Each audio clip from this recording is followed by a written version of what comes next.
Hi, my name is Andrew Martin.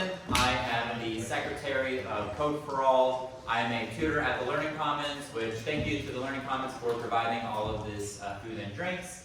If you would love to check this out, we are on the Queens College page. We provide absolutely free tutoring to all computer science and math students, another subject as well, but I assume that you're all CS and math.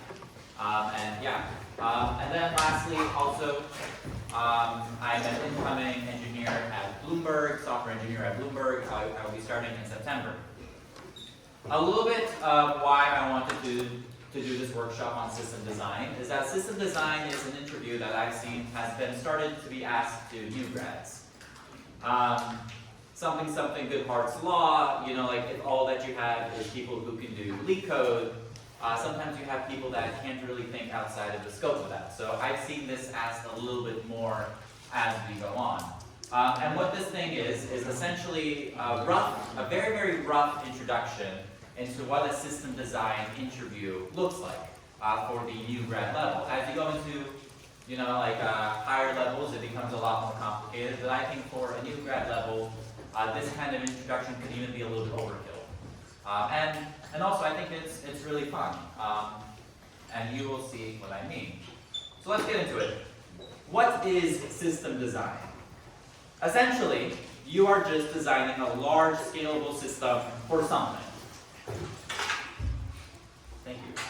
This is all drinked up right here. I just have a crippling addiction to cherry taps, so that's why it's a lot. But yes. I mean, who here has used something like WhatsApp or like Twitter or like Discord? Raise your hand. Basically everyone. And if you're not raising your hand, you know, you use something similar like SMS text messaging or whatever.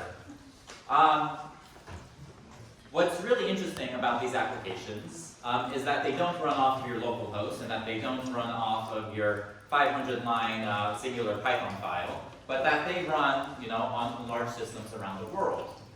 Discord probably has to store around billions of messages, right? And this isn't just text messages, this is also images. Twitter, I don't even know how many tweets out there exist. Someone Google that number and let me know. I mean, you could even have, I don't know, like 500 million tweets a day, who knows? All of that data has to be stored, all that data has to be retrieved, all of that data has to be given to you in a succinct manner. If you're going on Twitter, but it takes a long time for your tweets to load, you would be like, yo, let me use a different social media platform. Let me use Instagram. This is too slow. I'm not getting my data. It's not consistent. The experience doesn't feel good. So the question is, how can you build a large, scalable system that reliably delivers the experience to your users that they want? And this is more so focused not on user experience itself, not on like app design, or that kind of research, but this is more like, can you get a large amount of data to individual users in an appropriate, timely fashion? And you'll see what I mean as we go in. And then just general classes at Queens College that might help, I think. Data communications, learning how networks work, like kind of do expand like your thinking as to like how data can move from one end to another end. What does it mean for it to be secure? What does it mean for it to be reliable? Relational databases, I think, is one of the most important ones, just because everything is data, I think, to some degree, and so understanding what you can and cannot do with data is really important. I've never taken distributed systems. I think it depends on what professor is teaching it, but they do teach things like client-server model. Algorithms for big data is pretty interesting as well. I've never taken it, but in the course description they have something called MapReduce, which is also something that's in system design. We won't be covering it today. And then I kind of put a star next to it, computer architecture and operating systems. Would I say that computer architecture teaches you anything about system design? I would say maybe not really. But if you look at the types of problems that they're solving, you'll actually see that it's kind of similar. How do you deal with like hundreds of thousands of instructions? How do you optimize? How do you streamline things? How do you pipeline things? And if you can understand just the types of problems that are being solved in those courses, I think that has a segue into system design.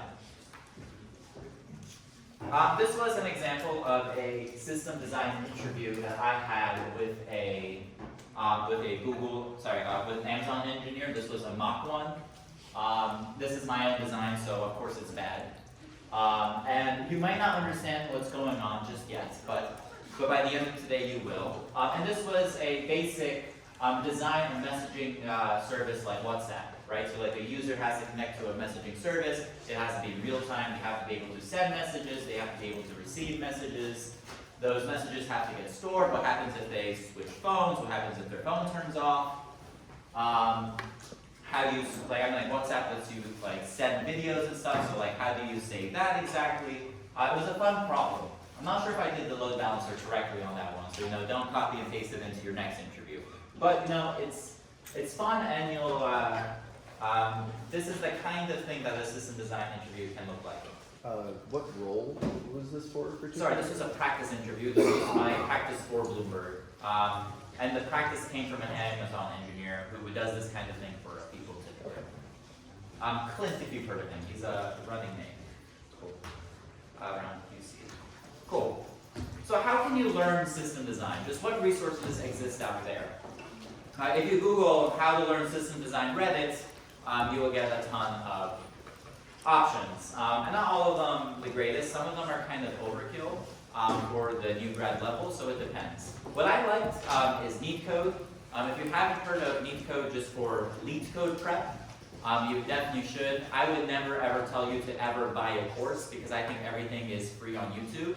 He's the one guy that I would say that maybe he's worth it. But he also has a ton of free content, and so you can kind of look at his stuff on YouTube and see if he's worth it. But so he has an introduction to system design interview as well. That's what I used to study for my Bloomberg interview. You also have the System Design Primer. This is a very, very large GitHub collection of resources and course material. However, that one can be kind of hard to go through. I barely started and I was kind of overwhelmed by it. Grokking System Design Fundamentals. I say some free, some paid because technically I think it's a textbook, and you know how textbooks can be sometimes, where you can find them, or resources for them. I've also really liked Study System Design in a Hurry. Sometimes you only have 2 months, 3 months to study for an interview. And if you're a full-time student, that's actually not a lot of time.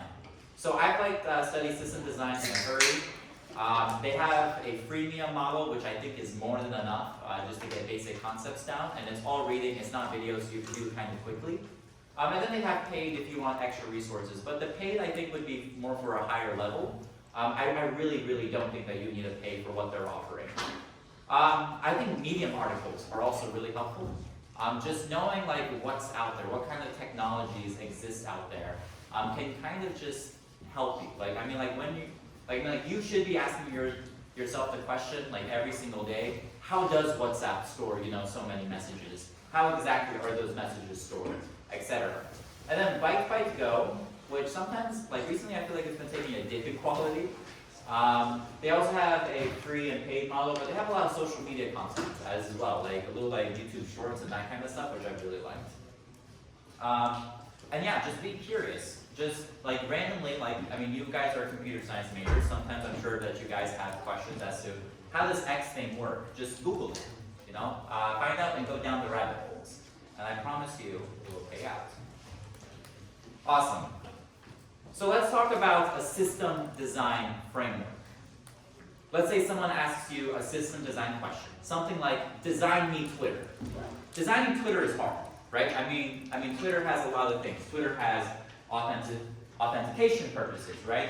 What kind of security protocols do you have? How are you keeping users' data secure? How are you making sure that someone isn't logging into someone else's account? That kind of thing. How are you just taking care of tweets? How are you taking care of follows? How are you taking care of,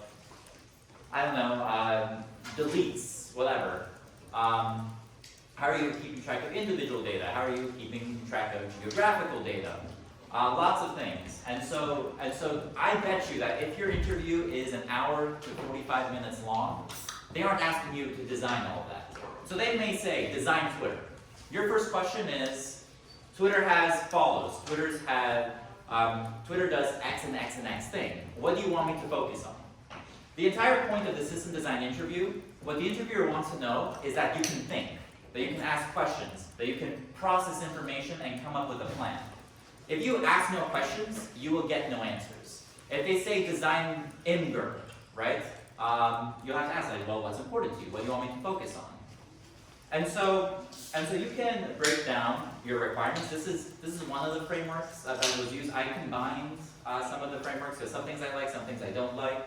I'm sure that as I progress through my career, this framework will change as for the level of role that you're going to. But you have functional requirements and you have non-functional requirements.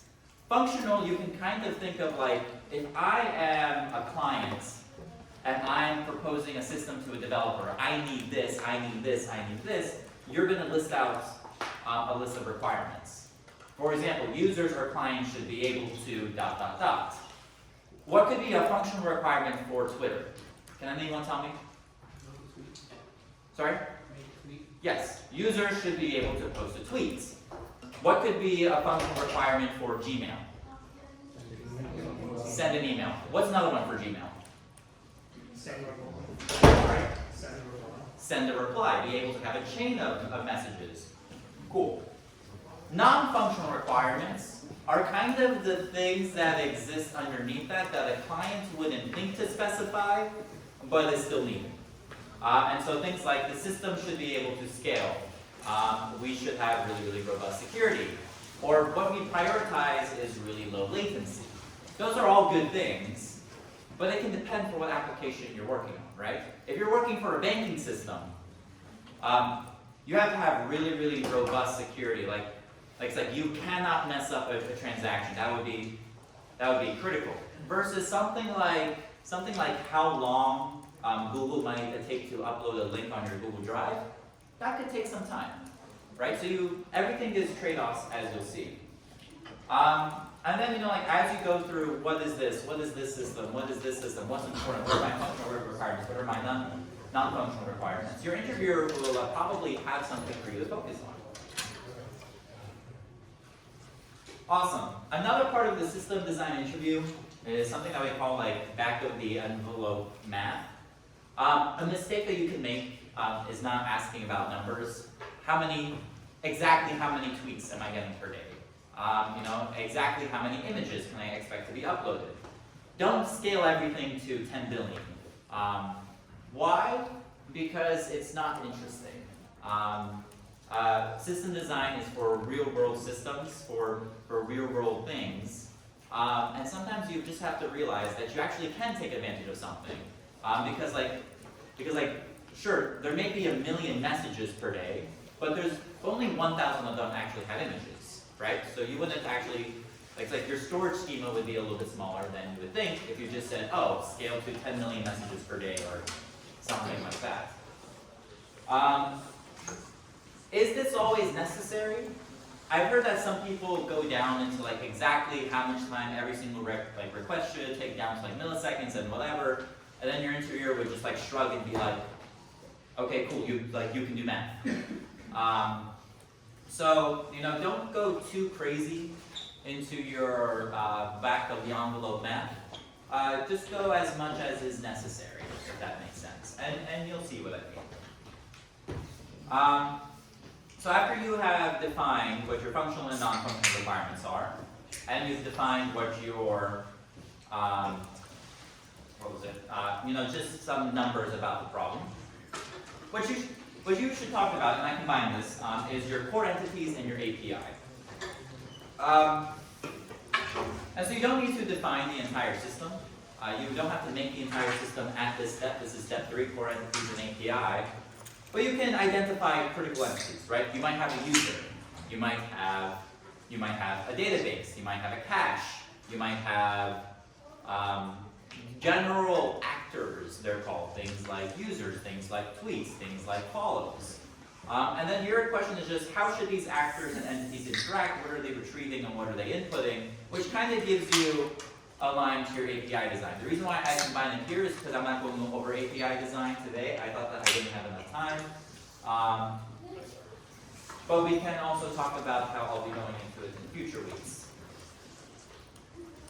And then lastly, what you go into is like your high-level design, and I'll give you a couple of final tips. Generally, if someone says, all right, your job right here is to make sure that a user can follow another user.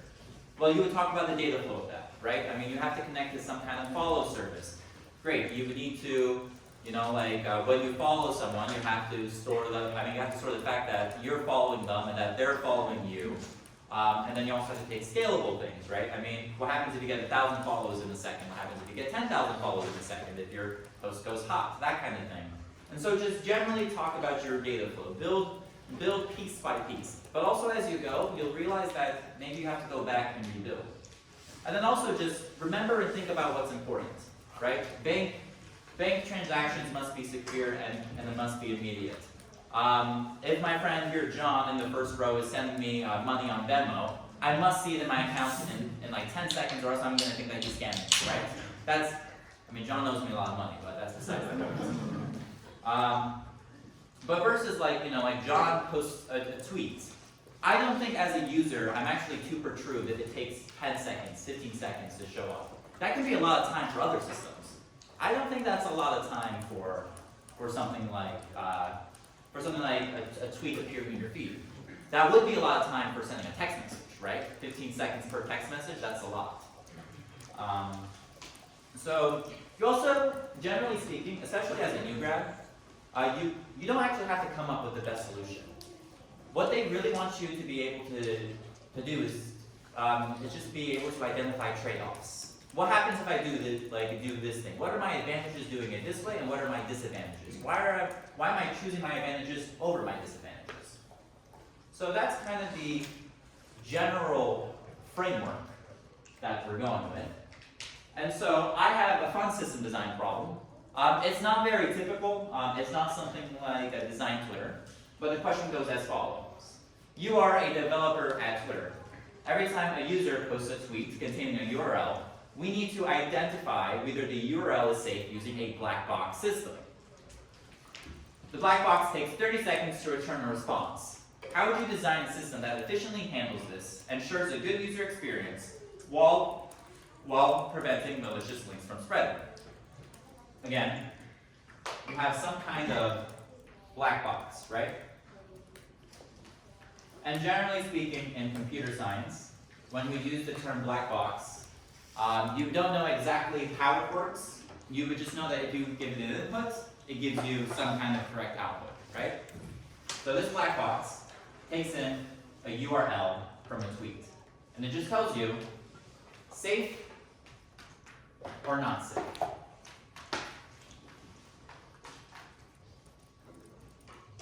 Right, and you can think for obvious reasons, like not safe for content or restricted content. Maybe you go a step further and then you're like, oh, this is to verify if this is false information, that kind of thing, whatever. However, 30 seconds is a long time, right?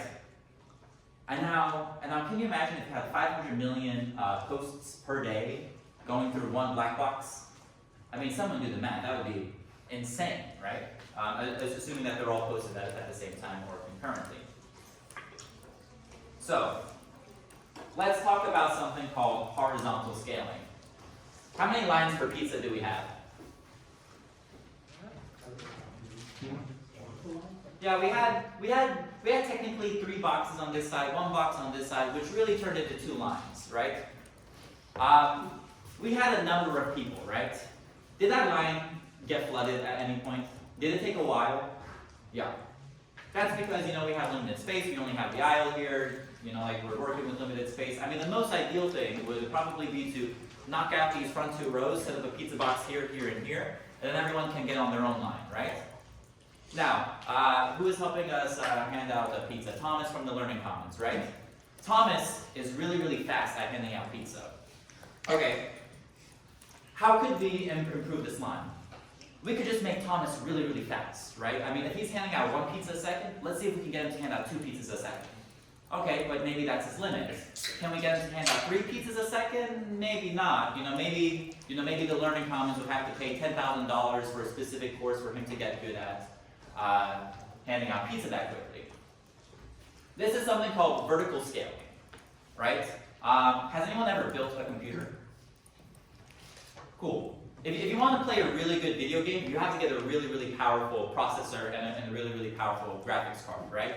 This is vertical scaling. This is getting a piece of hardware and adding more resources to it. Like adding more CPU power, adding more calculations per second, adding more memory, adding more RAM. Does anyone have any questions about what vertical scaling is? Just making some kind of process faster by increasing its resources, right? Everything essentially is a computer, right? And so it's just increasing its power. Does anyone have any questions as to what vertical scaling is? Cool. So it's like if you have like a smaller computer that can handle like 10 requests a second, you can just think that by upgrading the processor, maybe we can get 20 requests per second, right? It's slightly larger, slightly better. Well, in this case, double. However, vertical scaling can sometimes be expensive, right? It can be really, really expensive to add resources to a system. And also, it can be hard to vertical scale. I mean, everything is a balance. You would do a little bit of horizontal, you would do a little bit of vertical in real life. But if you don't know what your upper limit actually is, or what your growth might be, if you vertically scale to X amount, you're going to have a problem next year when your requests double, right? You're going to have to figure out how to vertically scale again, then you might actually not be able to, right? Like, just like the hardware might not be out for you yet. Awesome. So what is horizontal scaling? All right, and so let's take Thomas and let's make 5 of them, right? And everyone just goes to an individual Thomas and they get their individual slice of pizza. This is cheaper than, having to specifically train Thomas in the hidden mystical ways of handing out pizza. Just duplicate it, right? And so that's what horizontal scaling is. Horizontal scaling, however, isn't free lunch. Like if you scale a system horizontally, that means that your data can be spread out, that your requests are spread out. So sometimes that can actually lead to concurrency issues, consistency issues, that kind of thing. Does anyone have any questions about horizontal scaling? Cool. Horizontal scaling doesn't make your individual actions faster, but if you're getting many of a request, you can kind of process them in parallel faster. Like adding more cores to a CPU, if anyone is familiar with the concepts of multi-threading. Like I said, 340 and 343. Cool. So let's horizontally scale our black boxes, right? I have a server of black boxes here. We'll call this B2, all the way down to BM.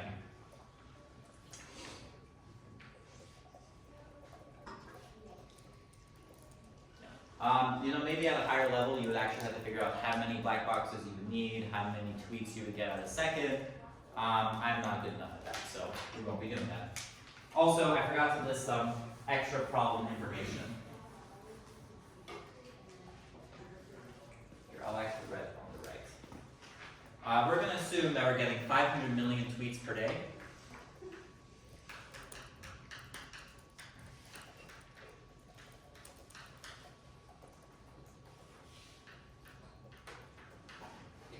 And we're going to assume that 15% contain URLs.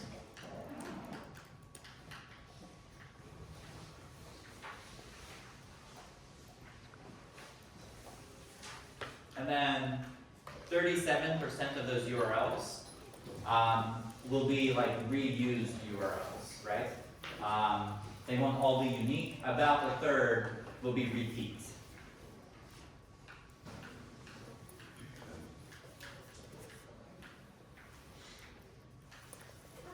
Which 15% of 50 million is what? Does anyone have a calculator?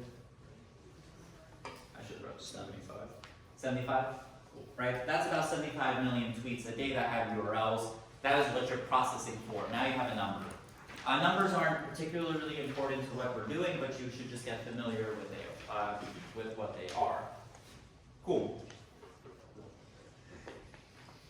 Before we move on, let's talk about some functional and non-functional requirements of the system. What are some functional requirements of this development system? Of the problem that we're solving? Does anyone have a functional requirement?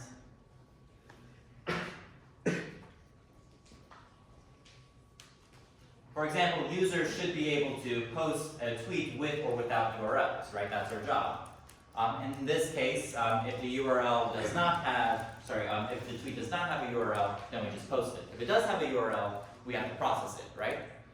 Cool. Which means that a functional requirement means that tweets containing URLs should be verified. And then generally, like your data flow would be that if a system needs to identify a URL in a tweet, if the system has not seen the URL, it submits it to the black box system. And then if the URL is safe, it should publish that information back to a user, right? How would this work? It's always good to talk about how it might work, even if you don't mention it directly to your interviewer, like via writing it down. Like what you see on the paper isn't the entire interview. You're talking with your interviewer about things that you're not even writing.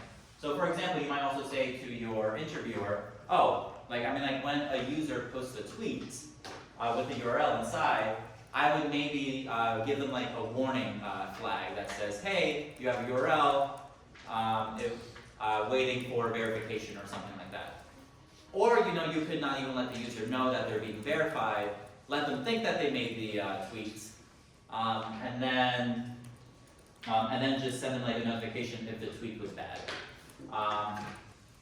Trade-offs and bonuses to both, I think. One is more sneaky.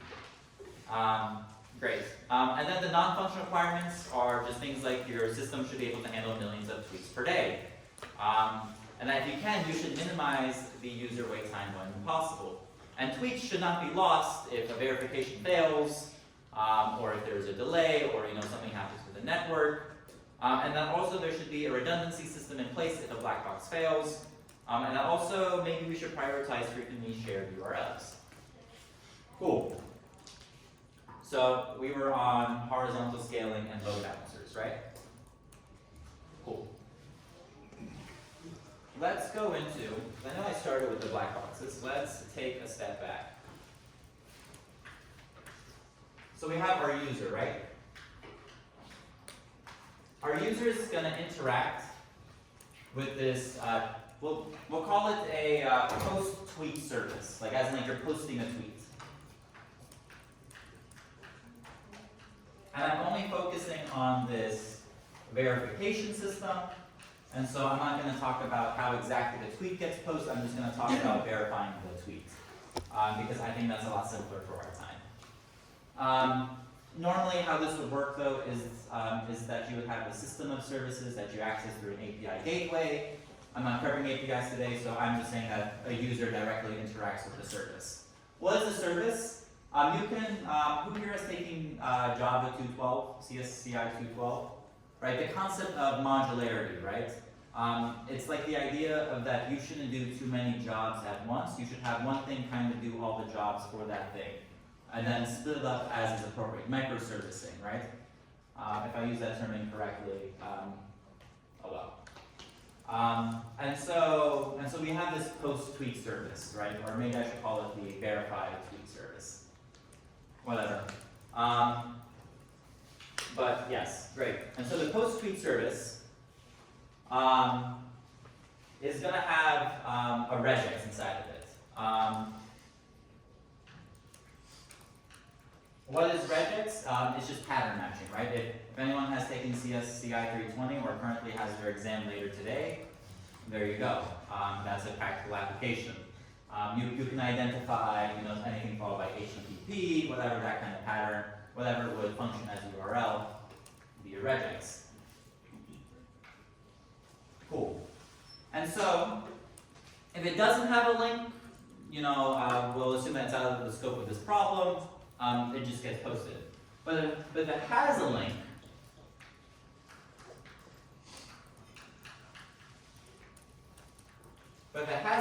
then it needs to connect to a black box, right?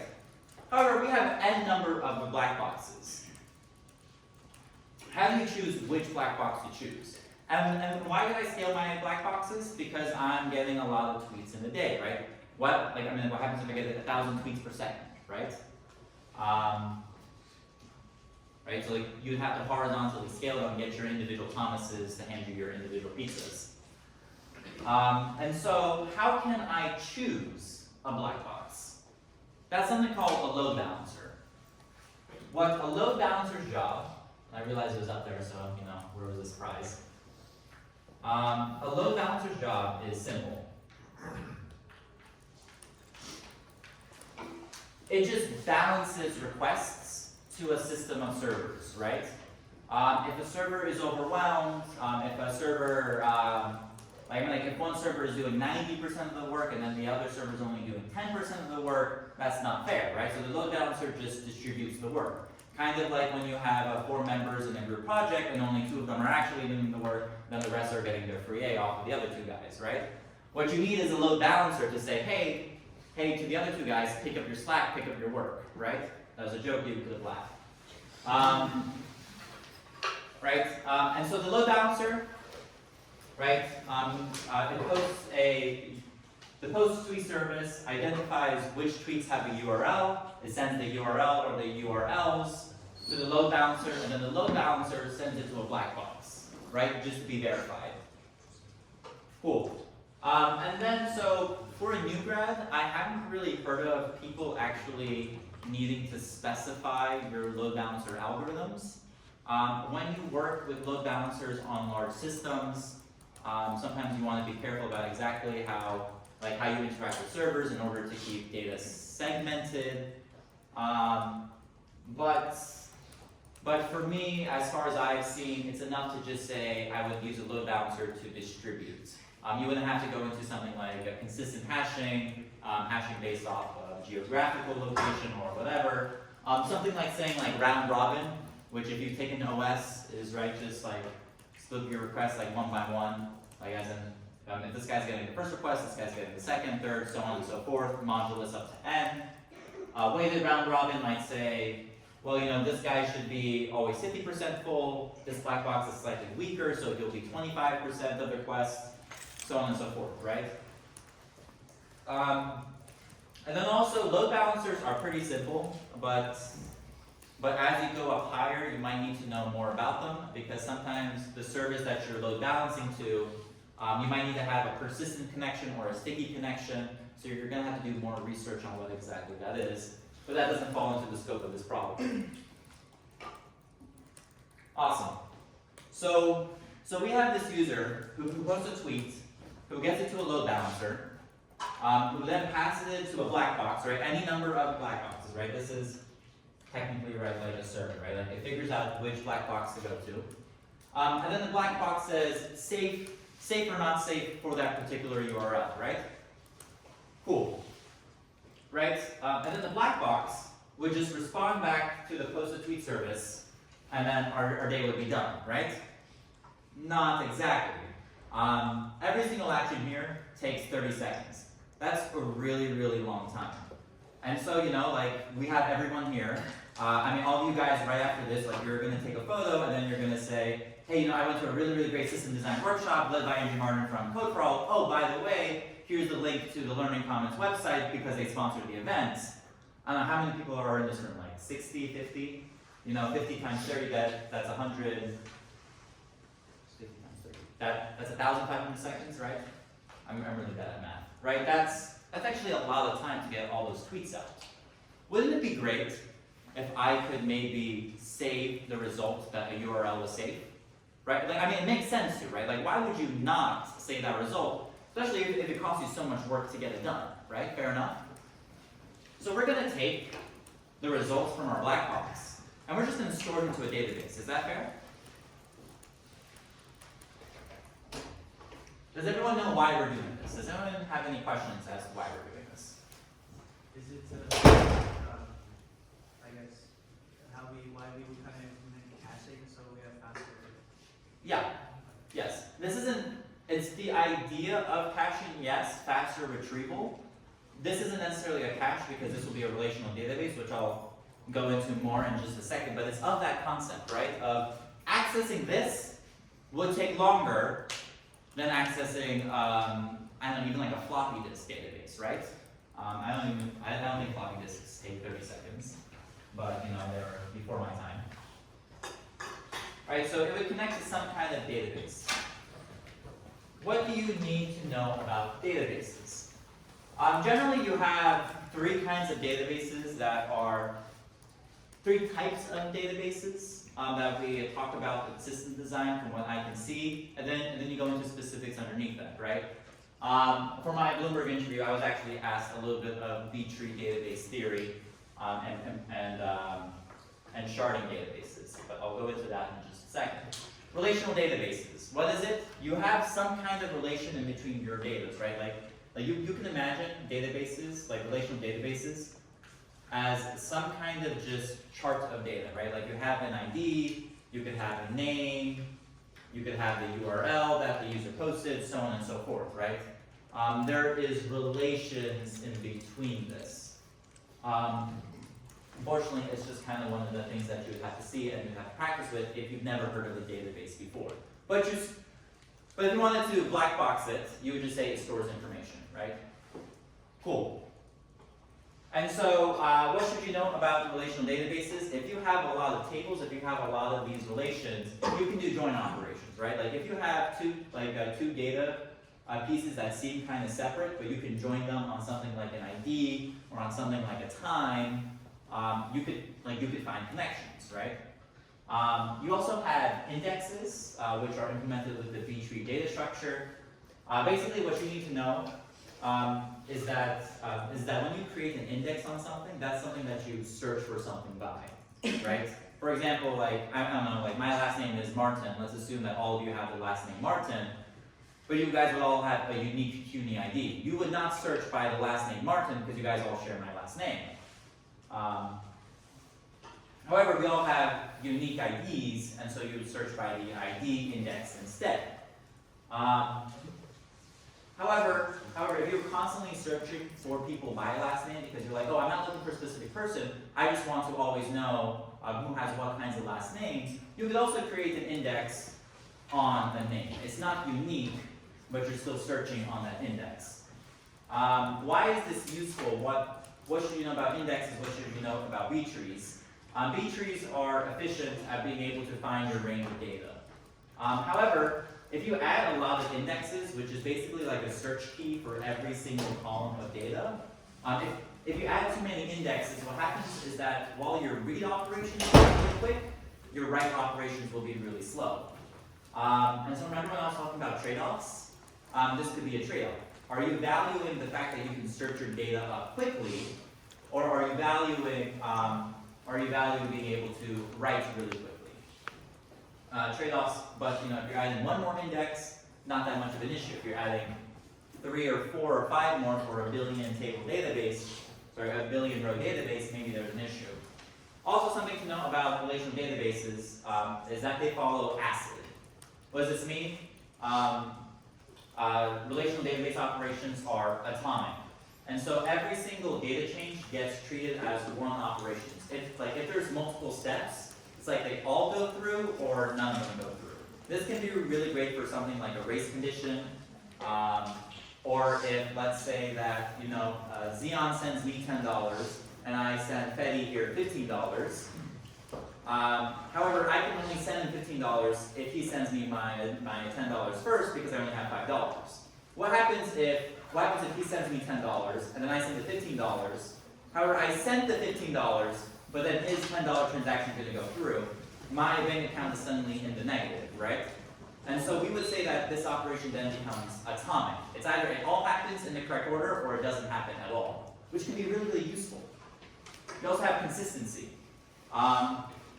Just like your database follows rules. It will not accept things that do not follow the rules. And so you always know what your data is, if that makes sense, or what your data looks like.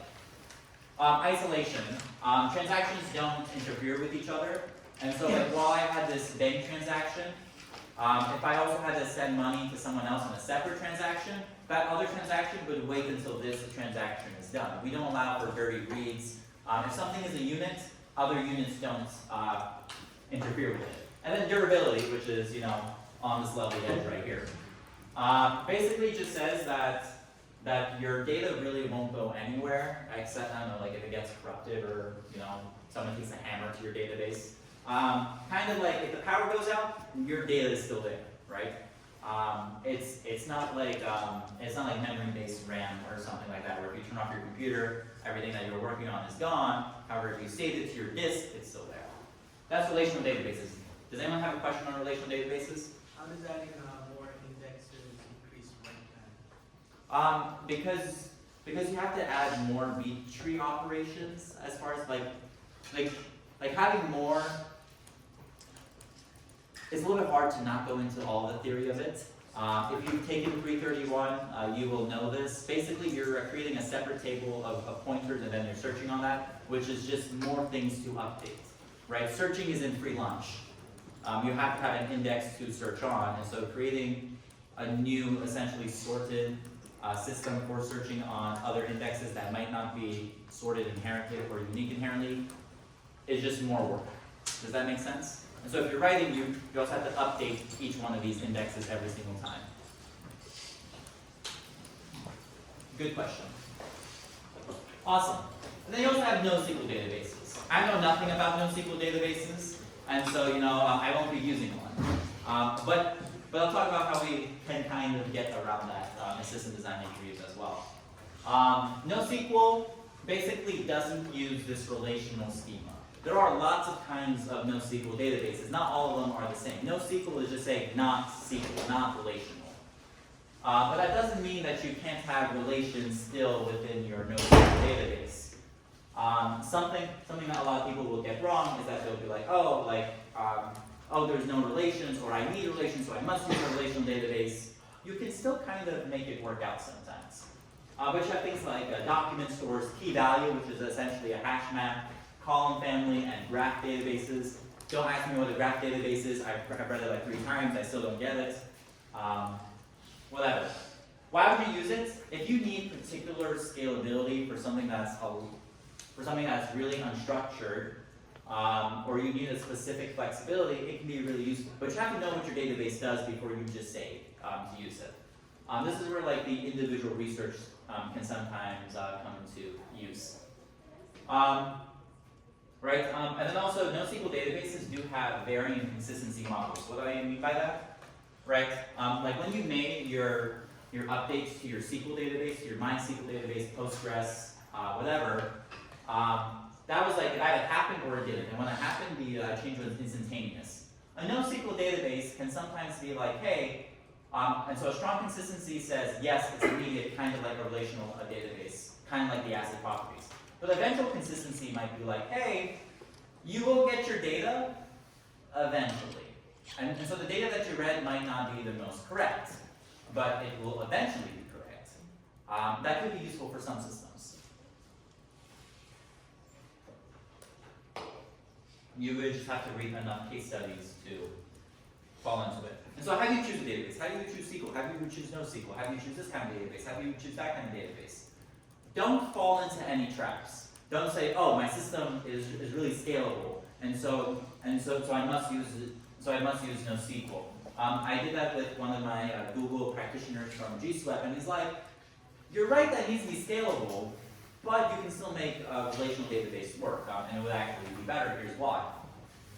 Stick with what you know and justify the usefulness. And so if all you know is relational databases and MySQL databases or Postgres, you'd be like, yo, I'm really familiar with this. These are the properties that would be really useful. These are maybe some of the drawbacks, but like I'm really valuing consistency right here, or durability. Like if any of my data gets lost, it would be really, really expensive for me to recover it, right? That kind of thing. Anyone have questions on NoSQL databases? In terms of the differences between those two, NoSQL and relational. Yeah. Like in terms of data integrity, how do you know when to choose? Like my question is more here to like if you have like a banking application where your data is brand sensitive.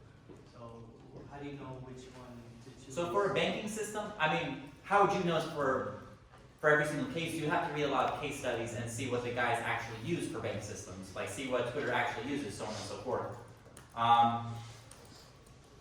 And so for something like a banking system, I want every single transaction by ID. I want to get the histories. Like they must be consistent. I cannot lose a piece of data. I must be able to search that data. I cannot lose anything. That would, like bank transactions, 1000%. relational. Where would you use NoSQL? Honestly, I haven't found a case in the few case studies that I've done where I really needed it or I couldn't get around it.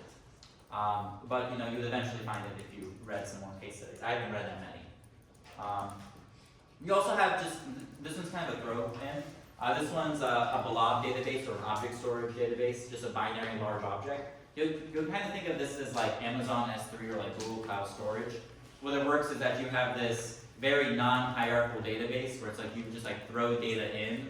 There really is no like folders or like subroutes or directories. Everything's kind of just flat.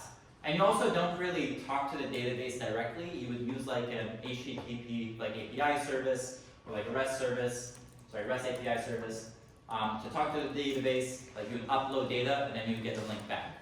You would never really use a blob database, which again just like would store something like images or large objects or kind of like huge binaries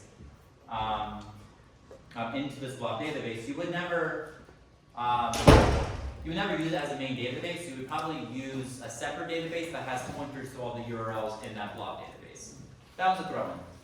And then there's also something that we won't be talking about today, sharding versus replication. Sharding is just like you're splitting up your database across servers. Even if it is relational, that can sometimes interfere with ACID, and so it can be really, really hard to be ACID while you're sharding. And then replication is like you have your database and you copy it, and then you have like one like master database and then follower databases that just follow all those transactions. They aren't useful today, and I am running out of time, so we'll move on. Great. So we have this database. I'm going to use a MySQL database. Why? Because it's the only one that I know. I've never played around with other databases. But you know what I could say is, what I would justify to the interviewer, whether he'll accept it or not, is that it takes me a really, really long time to get these URLs. I'm really, really valuing ACID properties here.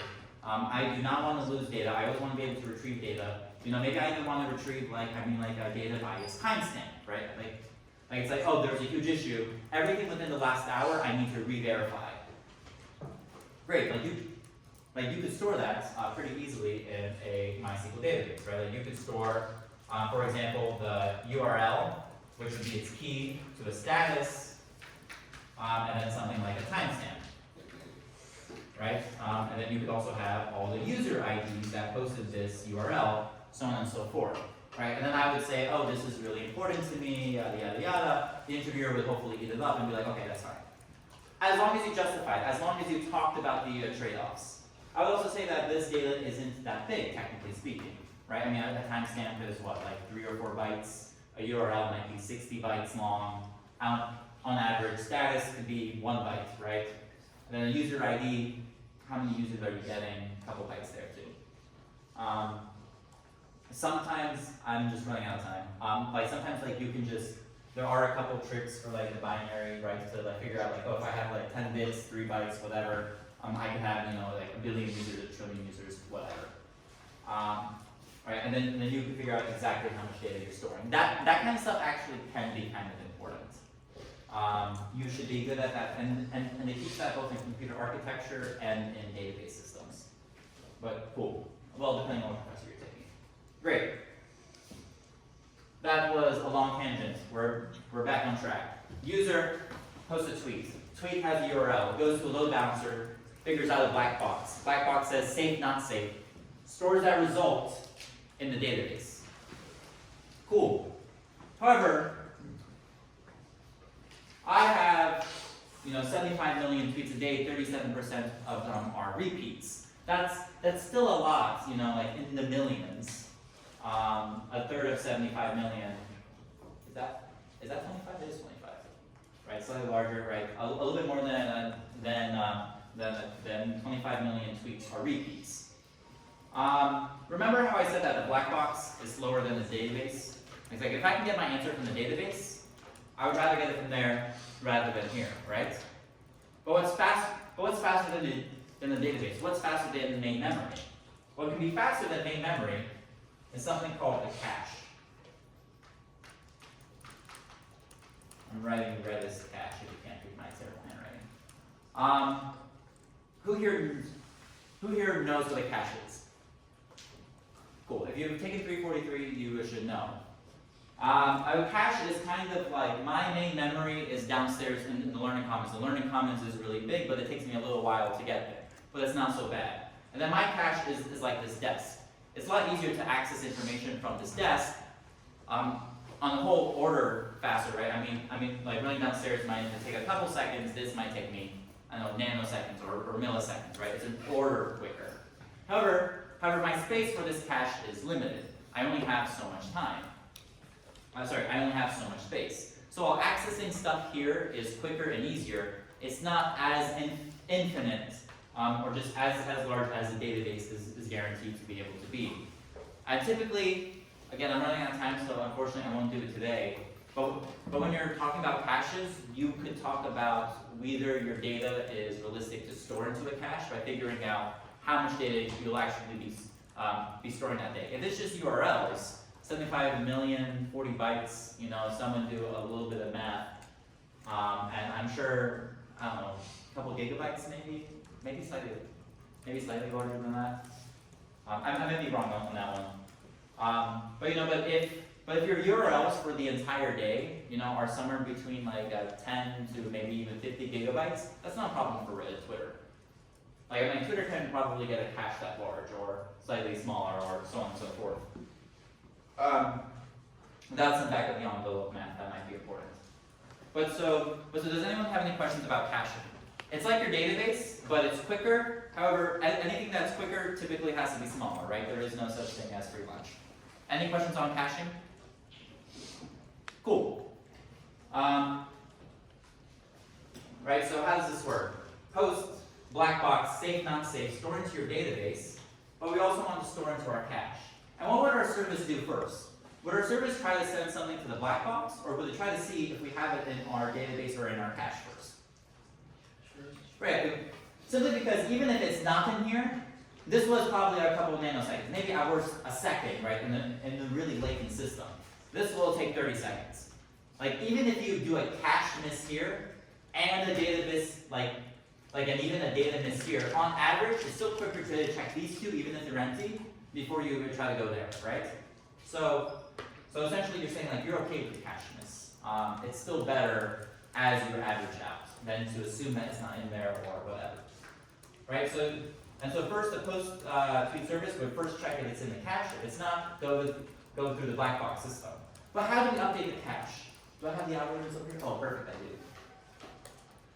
do. You have several kinds of caching algorithms.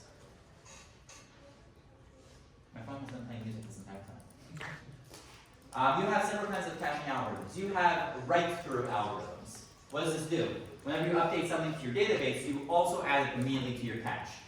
Write through both of them. That could be useful in certain cases, right? Like if you're expecting like what you're writing to be used pretty immediately, right? You would throw it in. It's also really consistent, right?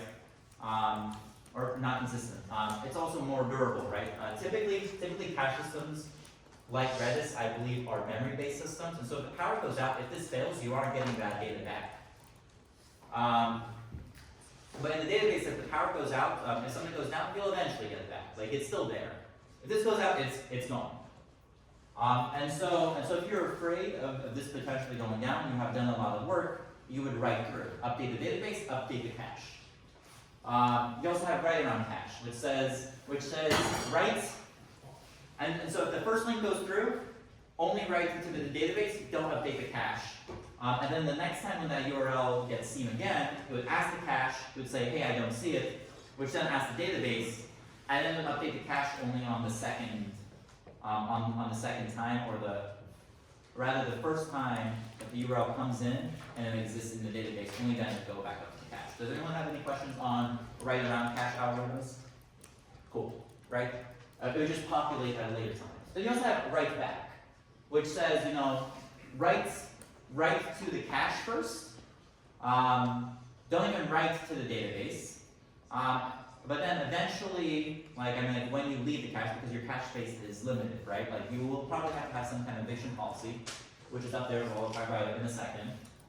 Once something leaves the cache, then you update the database. Does anyone have any questions on cache writing algorithms?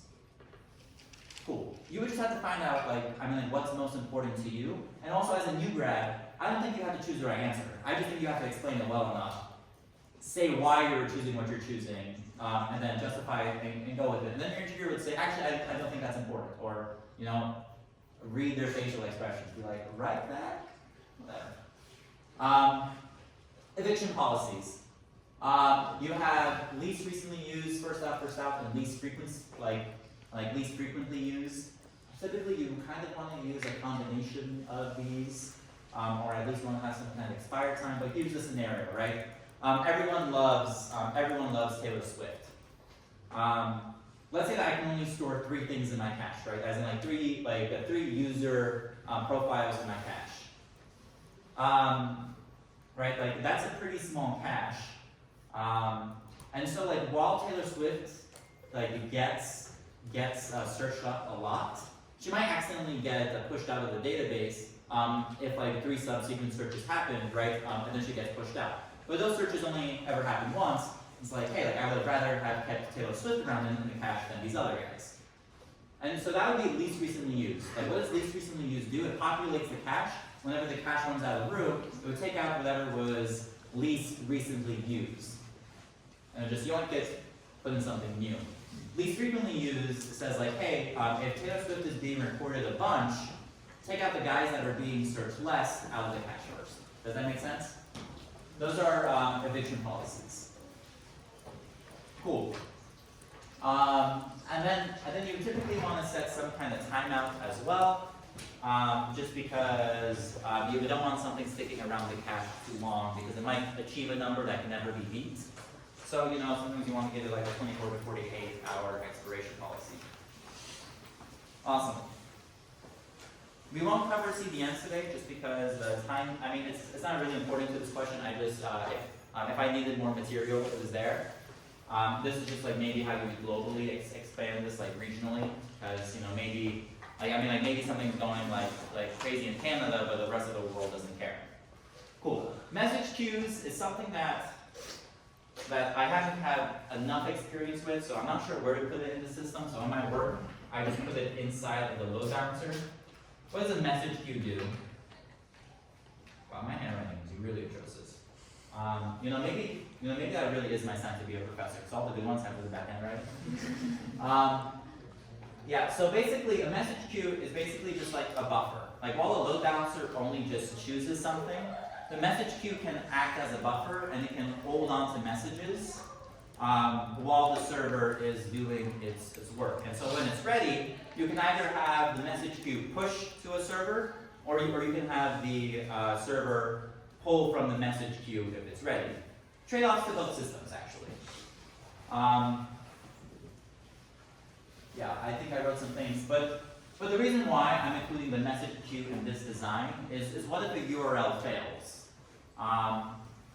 Message queues can have an acknowledgement system, which is like, hey, like I'll send a message to the black box, and then the black box will tell me when it's done with its URL. We're assuming that the black box has that capability, but that's not unheard of for a server or an application or something like that. Just because I'm so afraid of a URL getting lost, and the fact that user already has to wait 30 seconds for a message, I would definitely want to make sure that if a URL gets lost, that the message queue can retry, and a URL just doesn't disappear to the ether, because waiting a minute might actually might be noticeable to the user. But yeah, but also message queues do add some kind of latency overhead as well. So it's not free lunch. Nothing is free lunch in system design. You always have to talk about that. And again, I wasn't really sure where exactly the message queue is supposed to be, if it replaces the load balance, or if it's per black box, or if it's just, yeah. That one is where my research is a little bit weaker. But cool. Does anyone have any questions about the system? Does anyone want me to go through it again? URL, post a link, go to a black box, save the results. I forgot what I chose for this. I believe I chose write through. Yes, I did choose the write through just because the work was so much that I was afraid of losing data, and so I just wrote to both the database and the cache simultaneously. Cool. Hello? load balancer does is that you have many servers, you would need to distribute your requests across them. And the load balancer's one job is to just figure out which server to talk to, which server to send the request to. Does that make sense? It only has one job, and so if this load balancer fails, you can have a backup load balancer. I mean, like they aren't super crazy or super like they aren't that complicated. Cool. But yeah, that is generally what I have for you for system design. This isn't the previous chart. I did have some more things in here. I did consider, like how much data you might actually store in a day, how much might actually populate your cache in a day, that kind of thing. But we are running out of time, so you'll just have to believe me. And then CDNs, what's our time? Yeah, I'll go over them in 2 minutes. They're kind of like global caches in a way. It's kind of funny how like lots of these things are kind of the same thing, just with different trade-offs, right? A database can act like a cache, right? A cache can act like a database, just with different rules, different functionalities as well. A CDN is basically kind of like geographic things, right? So if this is planet Earth, I don't know, this is Canada, this is Australia. Like what's popular and what's trending in Australia might not be going on at the same time in Canada, or if there's a forest fire or something, right? That kind of popularity might be geographically dependent as to like who's making posts, who's reading these posts, these kind of things. So if you have like an origin server, if something's going on in Australia and eventually someone wants to access something from like the Canada one, it's like this central database, or rather this central content delivery network, can help distribute that data around globally. I don't have a lot of time, so I can't really go into it, but that's my solution to this problem, and I'll be curious if you have more unique or more well-researched solutions as well. Cool. Any other questions? All right, that is my system design presentation. I hope you guys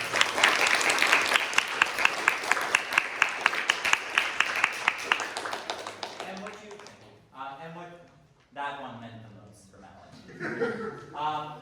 But yeah, the entire purpose of this is to just get you thinking, just to get those gears rolling. Is this a perfect solution? No. If you give me a 10-year specialist in system design to walk in here and be like, yo, this guy did everything wrong.